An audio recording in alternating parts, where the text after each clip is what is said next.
Now that it's become clear that it's likely that Republicans will continue to control the Senate, there's a huge question mark as to who Biden will choose in his cabinet. Now, we had previously shared a story about how Bernie Sanders was hoping to be the labor secretary in a Biden cabinet. And now it looks as though McConnell is gonna have undue influence over Biden's decisions here. So apparently, according to Axios, a source close to McConnell tells Axios a Republican Senate would work with Biden on centrist nominees, but no radical progressives or ones who are controversial with conservatives. Oh, I see. So McConnell says, I'd like veto power over your cabinet picks. And now you could say this is absurd. None of this is gonna happen if it was an actual progressive who would want. Imagine McConnell telling Bernie Sanders who's gonna be in his cabinet. But it's Joe Biden. He loves making deals with McConnell. So maybe he'll hand the cabinet over to McConnell. There's actually a decent chance of that. Let's give you more details, and I'll tell you who I think is actually behind this story. So it gives Biden a ready excuse, and of course he's gonna use this excuse to reject left of center candidates like Senators Elizabeth Warren or Bernie Sanders, who have the enthusiastic backing of progressives. Now, there were specific names mentioned here, and this is what will blow your mind. So when you think of someone like Susan Rice, do you think of a progressive? Yeah. No, you don't.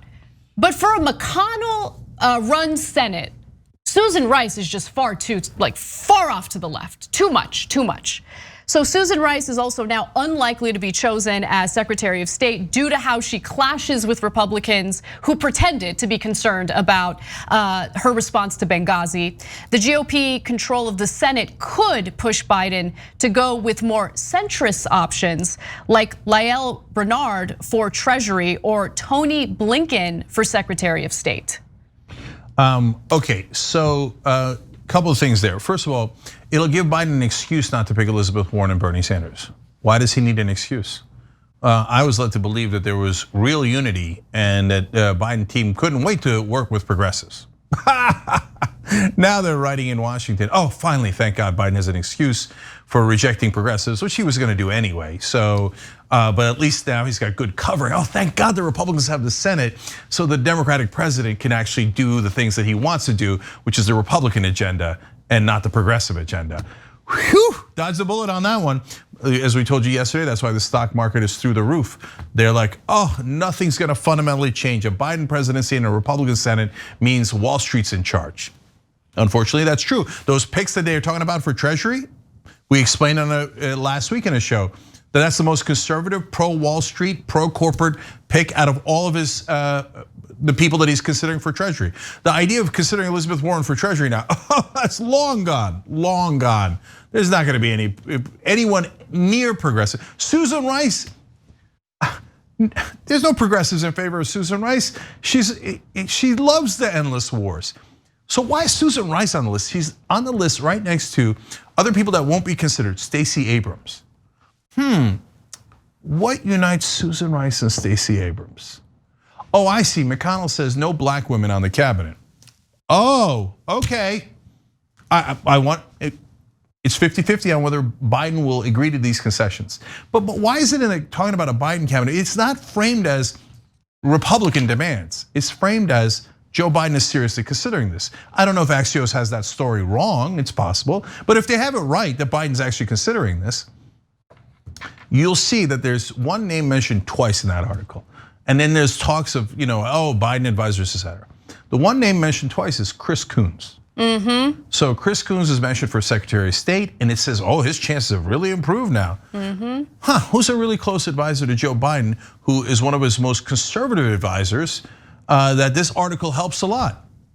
Oh, Chris Coons. I don't know, maybe it's just a happy coincidence for Chris Coons that there's a leak now that Biden's gotta go conservative and maybe pick people like Chris Coons instead of people like Susan Rice. Hey, what's the position Coons wants? Oh, Secretary of State. Oh, that's the one that Susan Rice is now apparently eliminated for being a progressive? Funny how that worked out. Gee, I wonder who leaked it. I can't quite tell. So I do want to note that if Biden actually wanted unity and he wanted to demonstrate that unity within his cabinet, he could do it by nominating progressives or just appointing progressives, but he wouldn't do it. Now, what does that mean? We're running out of time, but think about all the acting cabinet members Trump has had throughout the years, right? Because of the high turnover. He just doesn't get them confirmed by the Senate. But would Biden do that? Of course not. Oh, I wouldn't care at all. If they say, oh, McConnell says I'm not gonna confirm him, I don't care. They'll all be acting.